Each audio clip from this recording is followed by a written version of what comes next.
Hello and welcome. I'm Leanne Gerrans and you're watching W News Extra, broadcasting live from the Al Arabiya studios. These are our top stories. 26 EU leaders sign a joint statement pushing for Ukraine's involvement in negotiations as Trump prepares to sit down with Putin later this week. Egypt says it's working out a 60-day ceasefire with Qatar and the US as a Hamas delegation heads to Cairo. And Harry and Meghan are staying with Netflix, signing a new deal that keeps them in the spotlight, though on different terms than before.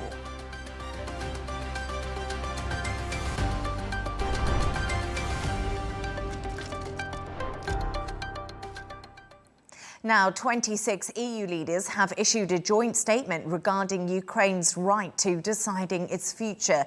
It comes days before President Trump's summit with Russian President Vladimir Putin, which will take place without Ukraine's President Volodymyr Zelensky.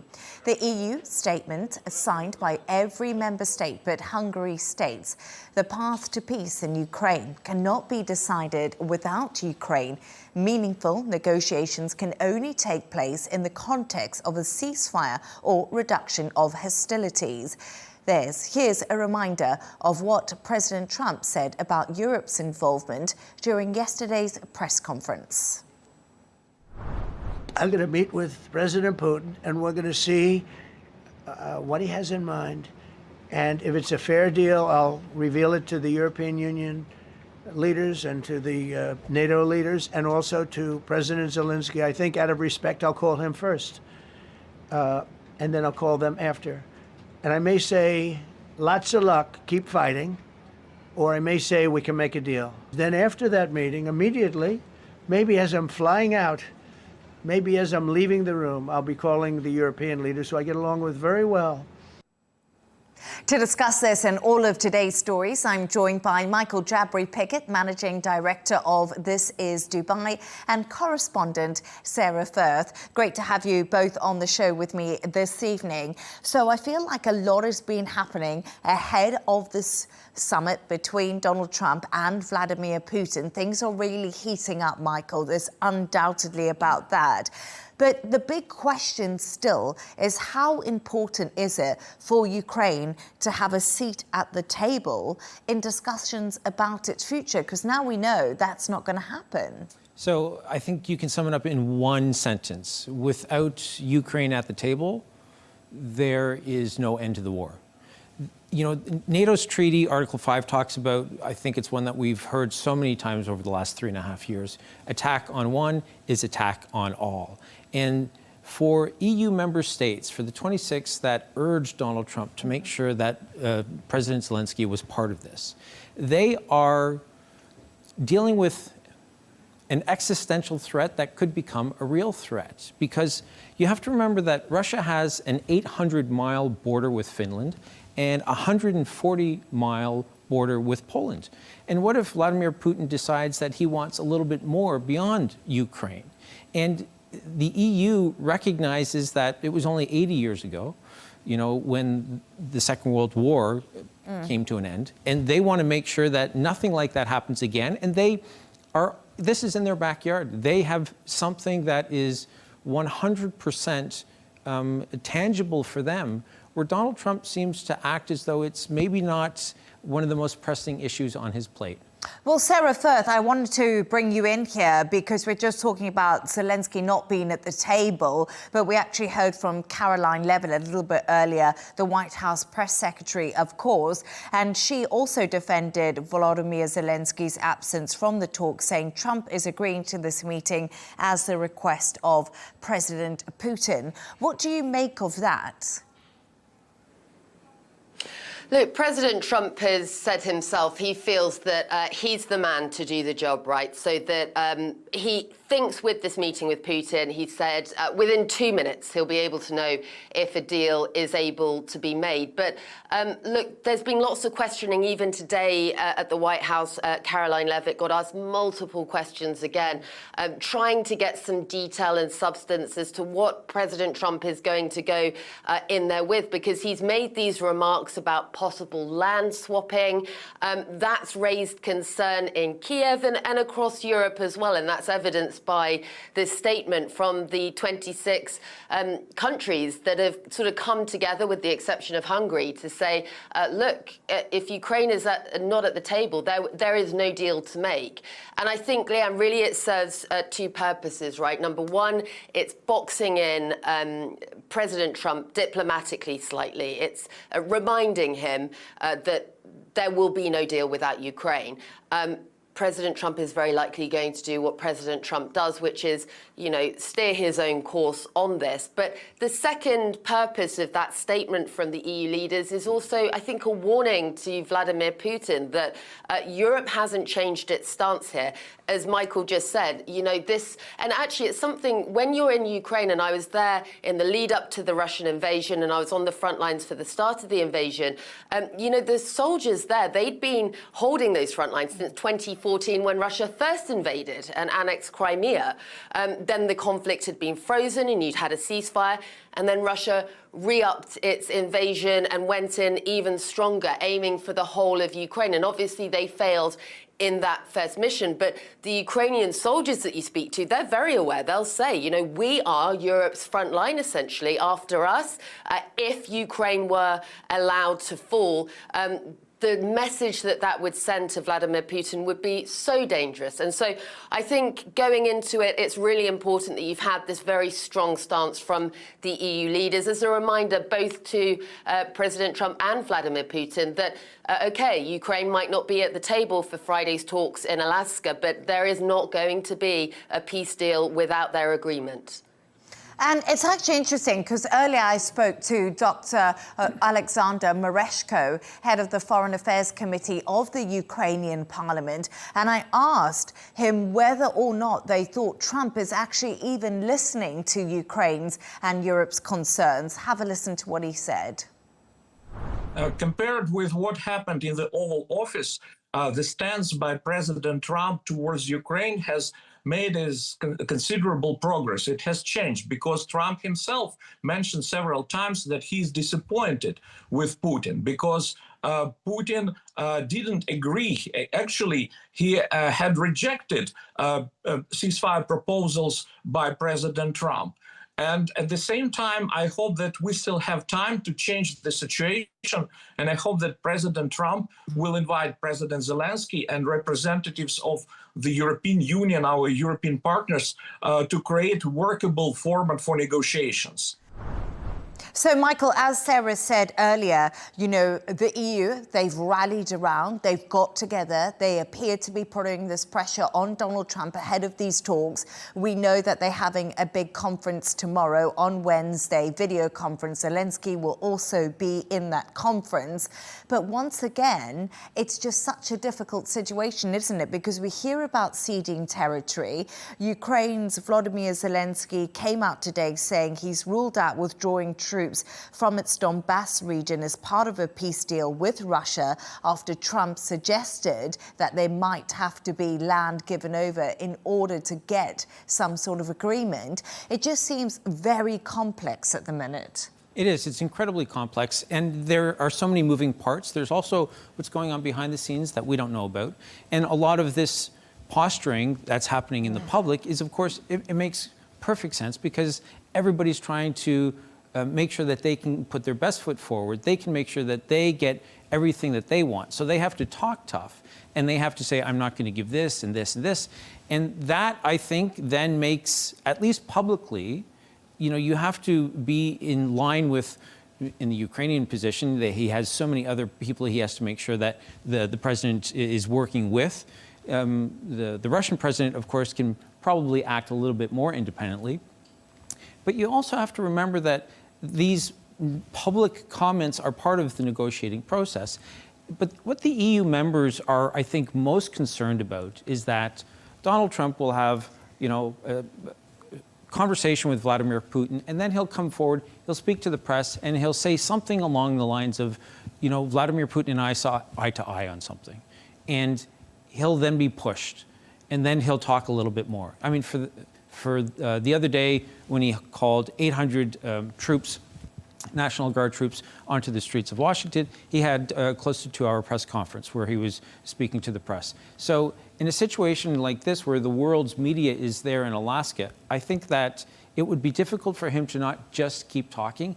And the European Union leaders recognize that this is not what we want to happen until we're all in agreement and until the Ukrainian president signs off on it.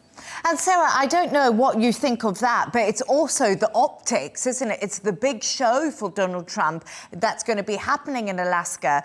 The world is going to be watching the summit, and could he get carried away? I mean, so many people are just asking that question. Is it all about the optics and a win for Donald Trump? And could he possibly make a quick deal to look like he's winning? There's no question, Leanne, that there's political theatre here, right? Even the location of Alaska, it was a Russian territory. It was sold to the US in the 19th century. So it's really symbolic that it's being held there. I mean, a lot of people have raised the question of former US ambassador to Russia, Michael McFaul, sort of put on social media, well, whose idea was that? Because it looks like it's... President Putin, Vladimir Putin, who is sort of coming out on top so far with this. We've gone from a stage where there was the threats of tariffs. That deadline ran out when President Putin was expected to come up with some kind of ceasefire deal. Now it's moved to him getting a face-to-face with the US president, President Trump, and it's on Alaska, so this big symbolic area for Russia. And so I think there is a lot of theatre around this. And what's so important, again, I think, is that when you are at those White House press conferences and you hear the question and answers, the way that President Trump talks about trying to negotiate a peace deal with Ukraine and the complexities of that, the way that we've heard the Vice President, J.D. Vance, sort of saying quite casually, well, no one's going to be completely happy with this. I think we need to remember, right, that it was Russia who invaded a sovereign country, Ukraine. And you speak to, again, the Ukrainians on the front lines. It's so far away from the halls of diplomacy here in Washington, D.C., around those diplomatic talks that will be taking place in Alaska. But on those front lines, you've got soldiers that haven't just been fighting since 2022 and the latest Russian invasion. They've been there since 2014, since Russia first invaded. So they've been through this process of diplomacy and ceasefire. They had the Minsk agreements. And all that did when they froze the front lines that time was embolden Russia. Russia managed to annex Crimea. Those front lines were frozen. And then in 2022, Russia came back even harder. Now, Ukraine's done an incredible job managing to hold off that offensive, but we're seeing this renewed push from Russia. So the talk that's coming from Washington and from President Trump about potential land swapping, he was asked loads of questions today about that in the press conference. His press secretary, Caroline Leavitt, was not wanting to give anything away ahead of the talk. But if you speak to soldiers, civilians in Ukraine on the front lines, in the destroyed apartment buildings, people are absolutely adamant their land is not up for barter. That is not something that is on the table. So I think there is a little bit of danger that the political theatre around this and the fact that it's centred the US president and Vladimir Putin, it's great progress that at least they're getting some form of progress in these talks. But it's a risk that the Ukrainian voices get overshadowed in this. And I think, again, it's why it's so important that that's been highlighted by Ukraine, by Europe, that, there is going to be no deal without Ukraine's voice being heard here. And there's also going to be no deal without Donald Trump, because, of course, we know the US has been backing Ukraine through this, and they do need the military might from the US to keep the Russians at bay. But thank you so much for your thoughts on that. Let's move on to another story now. And at least 11 people have died in Gaza City overnight as Israel targets the eastern areas of the region. It comes as the Hamas leader is due in Cairo for talks to resurrect a US-backed ceasefire plan. The last round of discussions in Qatar took place last month with no further resolution between Israel and Hamas. So, Sara, what can we expect from these talks? We know Hamas leaders from Gaza are traveling to Cairo. They're hoping for some sort of movement. Any hope? Well, you've got the Hamas leaders travelling to Cairo, as you said, Leanne. The aim here is really to see if there is a chance of reviving that US proposal for a ceasefire, and that's a 60-day pause in the fighting, a 60-day ceasefire, and the hostage release.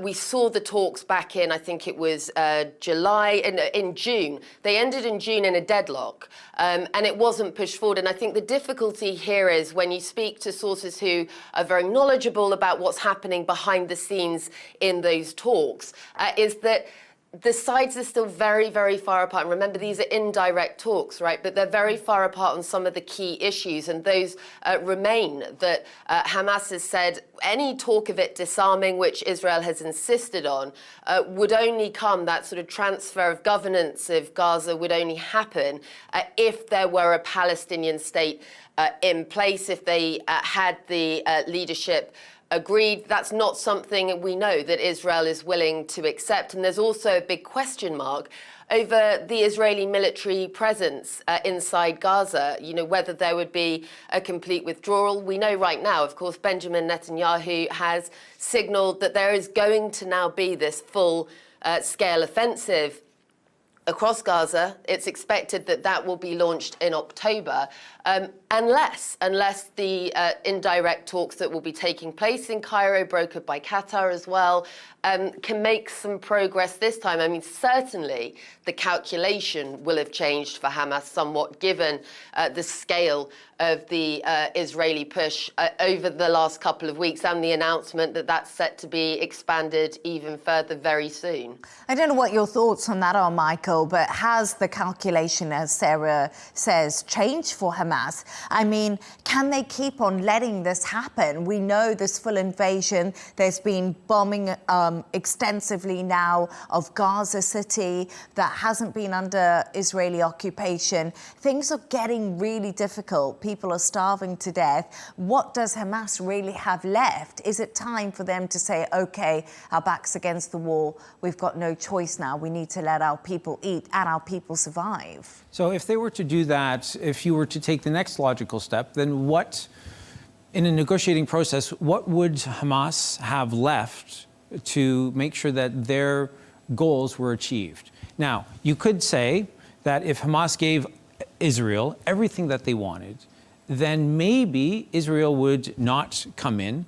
But what would be the next step? What would Israel do to make sure that food did come in? Where would the pressure be put? If there's no pressure being put on the Israelis now for them to flood the zone with aid, if there's no pressure being put on the Israelis to stop the killing when people are going to food distribution sites, then why would the situation change if Hamas gave Israel everything they wanted?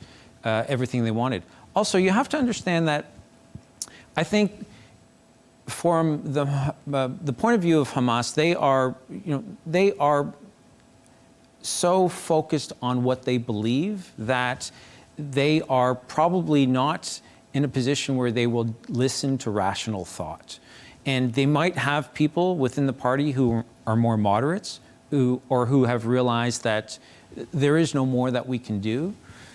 But then I think they would recognize that there isn't a lot of option that's left, except for them, their future, or at least the future of Gaza, is probably, in their mind, still tied to what they can get when they release the hostages. And I think that's a big argument, right? And I don't know if Sara agrees with me, but Israel has been determined that they're going to eradicate Hamas and they're going to get rid of them completely. But those questions remain. Can you ever eradicate an ideology in many ways?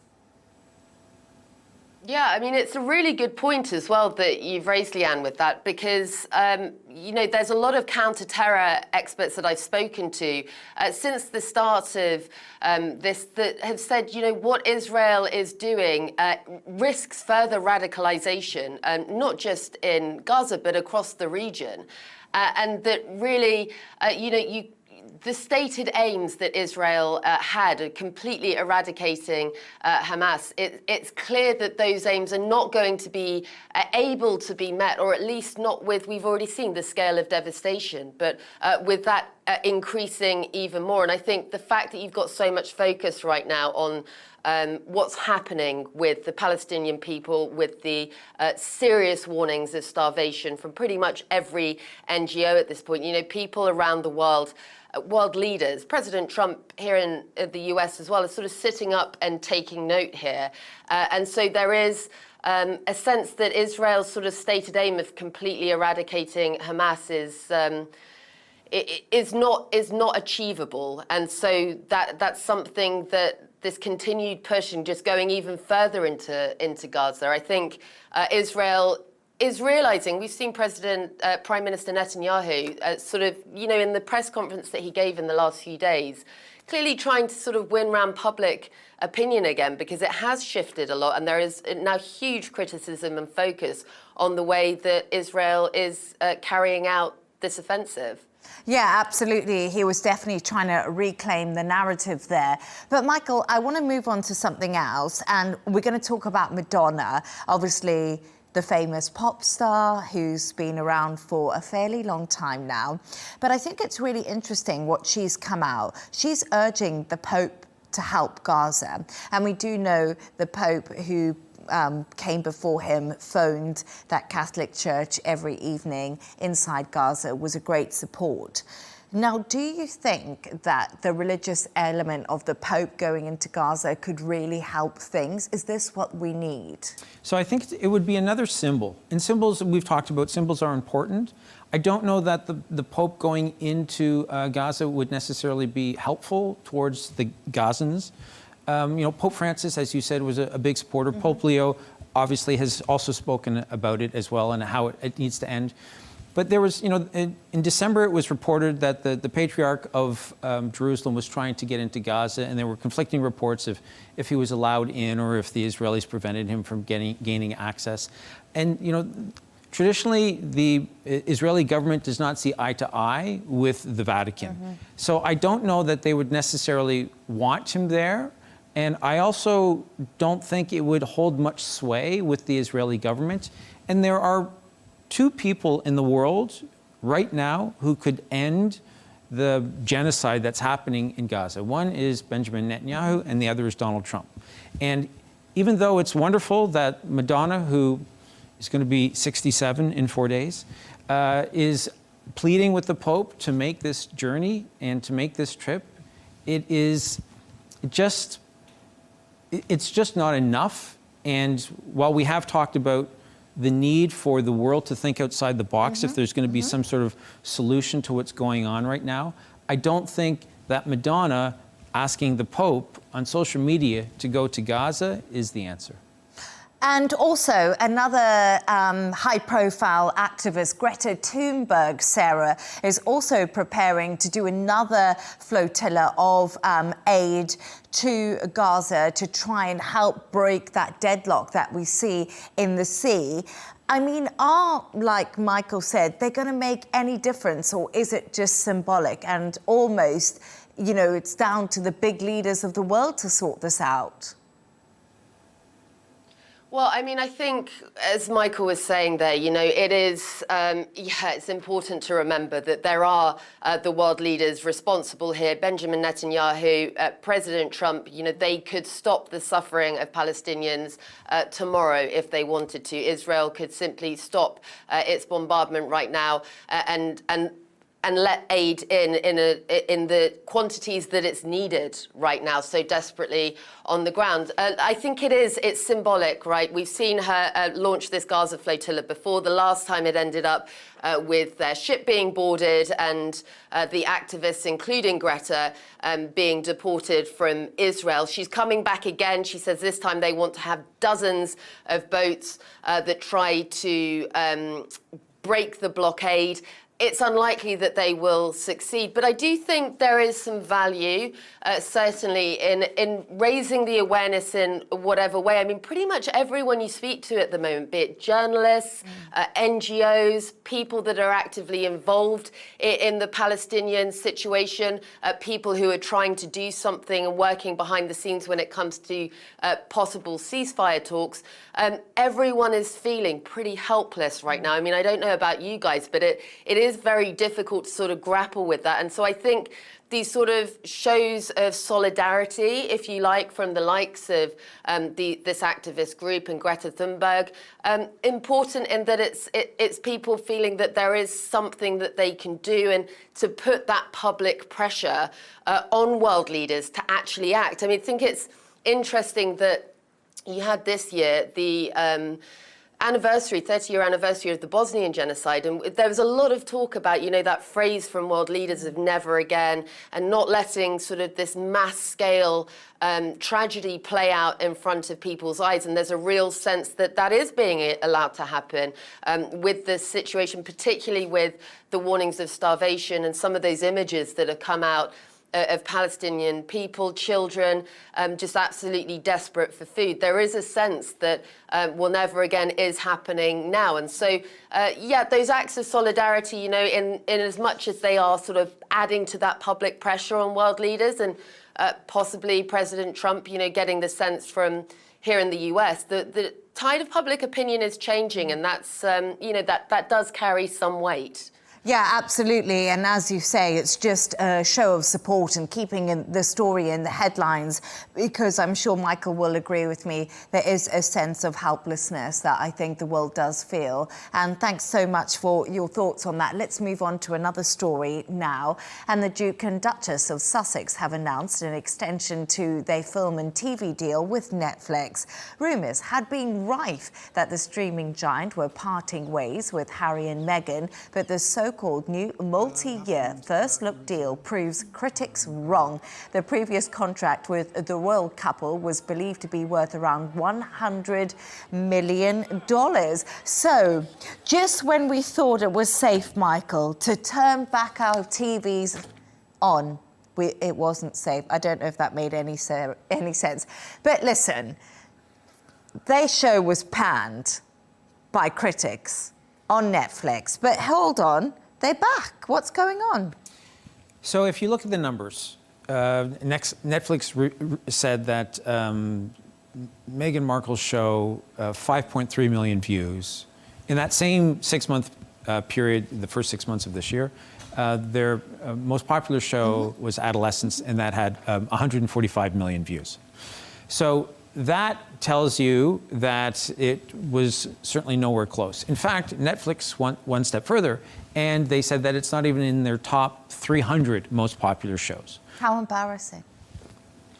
So I won't editorialize, but I will say that while they haven't signed or announced a new deal, I think from a Netflix point of view, it makes perfect sense so hear me out. If you believe that Harry and Meghan are going to remain Harry and Meghan in California, then it makes sense for there to be no deal.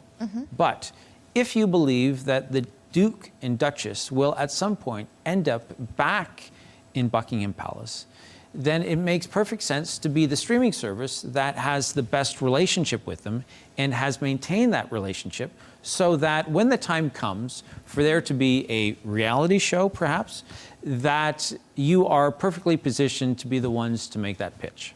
Yes, you are correct in that, because Archwild Productions, which of course is owned by Harry and Meghan, this multi-year deal will give a first look deal for film and television projects with Netflix. So I guess, Sarah, if the divorce does happen, Netflix will be the first on it. But what do you make of Harry and Meghan and this Netflix deal? And I wonder, do you think her brand has been successful? Because, you know, with Love Meghan and As Ever, we saw the cookery show. No one's really cooked anything that I saw her making.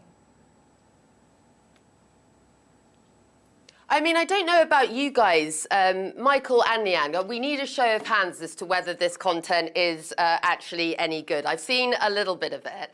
But come on, if you were a Netflix boss, would you put those guys on screen? I'm going to have to go. My vote is no, I'm afraid. I just think the content, you know, it was interesting hearing Michael say about that investment in sort of future drama, if you like, right? If they go back to Buckingham Palace, if something really interesting happens and they're back in the headlines in a big way, will we get another taste of that reality that they did with that sort of Harry and Meghan, you know, the Megxit, if you like, when they left the UK.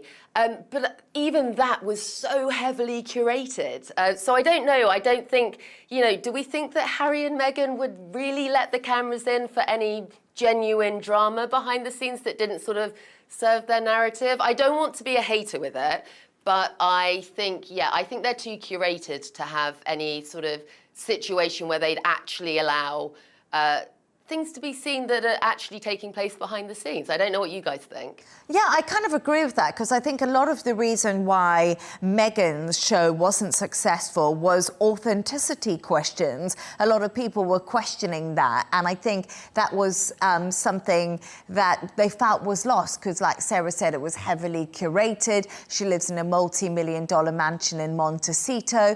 But once again, there's one place where I can say they have been successful, and that is the PR machine, because, you know, she has had jams out, lots of cookery things, and they've all sold out. So unarguably, we're now talking about it. So they are doing something right.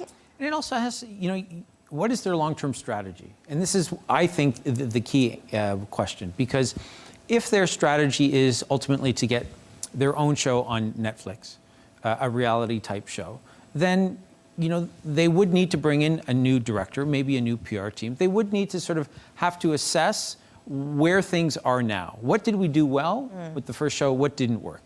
And if you look to social media, I think, is how we consume so much content now.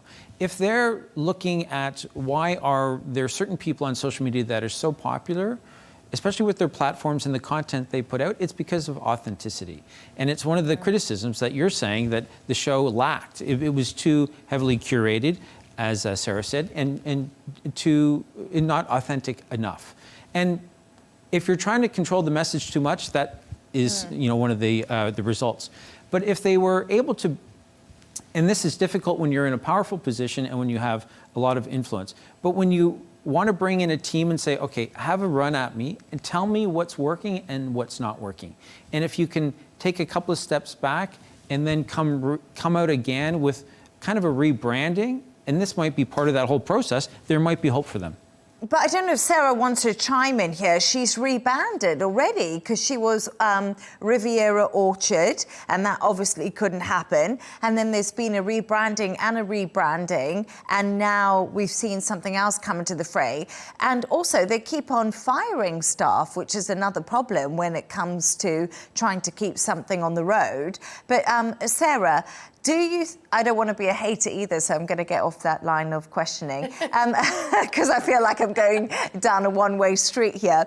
You could never be a hater, Leanne. You could never be a hater. No, I just feel like I do know what Meghan and Harry are trying to do, and I get that point, but it's just not been successful, and it's been a difficult road for them to travel so far, and maybe they do need some good advice. But the big question really is their children. Do you think we'll see more of the children in the upcoming episodes with Meghan possibly? Because we have seen the back of the kids and more pictures, and we've actually heard their voices. Do you think that's something the world wants to see now? I mean, Meghan certainly seems like a very canny operator. You know, we've all spoken about their sort of success, I suppose, in publicity. I mean, if you go by the sort of there's no such thing as bad publicity, I mean, I'm guilty of clicking on headlines when it comes to Harry and Meghan. They get the eyeballs. They know how to generate that kind of attention. I think when it comes to the situation with their children, right, they've had this huge, very public call for their privacy to be respected. So I think it would be unusual for them to actually show their children's faces, at least not till they're a bit older and perhaps can, vocally say that they want to be a part of this. But Meghan Markle, you're right, Leanne, she has been teasing on her social media. You know, we've seen the back of the children's heads. We've seen a lot more of the sort of, I suppose, their day-to-day family life, but some of those interactions, and that is the stuff that people love. You know, it's cute, it's warm, it's comforting, it's sweet. Here in America, I can tell you, people ask about Harry and Meghan all the time. So I think the interest in them isn't going away anytime soon. I would say that, you know, if you look at they're not even halfway through their professional lives. And they have to figure, this is all she's done.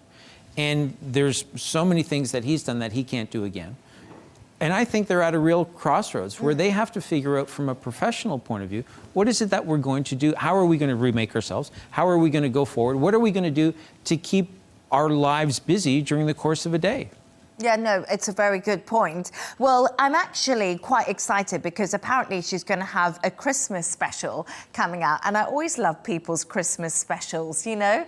We always get the nice festivities. So in December, we can all watch that and report on it. We'll all be watching, won't we? Something to look forward to at least. And finally, we've come to that part of the show where Michael and Sarah have come up with a couple of quirky stories of the day. Wow, Michael, yours has a lot going on. It's about a radioactive wasp nest and nuclear bombs. It doesn't sound good, so, I mean, go on. So I think if you were to read that, that's pretty much the story. But if you start the story with a new headline with the backstory for the next superhero / supervillain, I think that's where it takes on a little bit of life of its own. And then it becomes kind of interesting because back in the early 1950s, in Savannah River Site in South Carolina, it was a facility that was used to make plutonium pits, which were for the core of a nuclear bomb. Now, workers have recently discovered a wasp nest that was 10 times more radioactive than what regulations would allow. This according to the US Department of Energy. So I think that any DC and Marvel fan is out there looking at this thinking, if there can just be one wasp that has survived. Now, officials have said no wasps survived, but when you take the idea of creating a backstory for a supervillain, you know that you want one wasp to survive somewhere. What workers have done is they sprayed the wasp nest with insect killer and then they put it in with radioactive waste. So they think they have disposed of it. But you know that there's a 14-year-old boy or a 14-year-old girl out there who's wishing that somewhere maybe this is how the next superhero comes along, because that radioactive wasp, if we could find one, would maybe lead to some series of superpowers that would allow the next movie to be made in the whole Marvel or DC universe. Sarah, I don't know, are you up for... thinking, Michael, wasp girl. I was just about to ask you, Sarah, what your thoughts were on a radioactive wasp, but you've gone with she should be a girl. Sarah by day, stings by night. Oh, I like it. Yeah, I love it. There we are. So Got my tagline sorted. The radioactive wasp. Okay. And Sarah, your story is also about wildlife, but this is just a part of a smuggling saga that's happening. Can you fill us in with what actually has gone on here? I know, well, Michael and Leanne, I don't know about you guys when you're at the airport, but I get so nervous about going through and having something potentially that I shouldn't. There's always usually like a rogue shampoo or a perfume that I've accidentally packed that doesn't get through. This man, a Chinese man called Mr. Lin, in the US, tried to send 850 turtles, eastern box turtles. They're an endangered species, to Hong Kong. He tried to ship them. They were wrapped in socks and they were labelled as toys.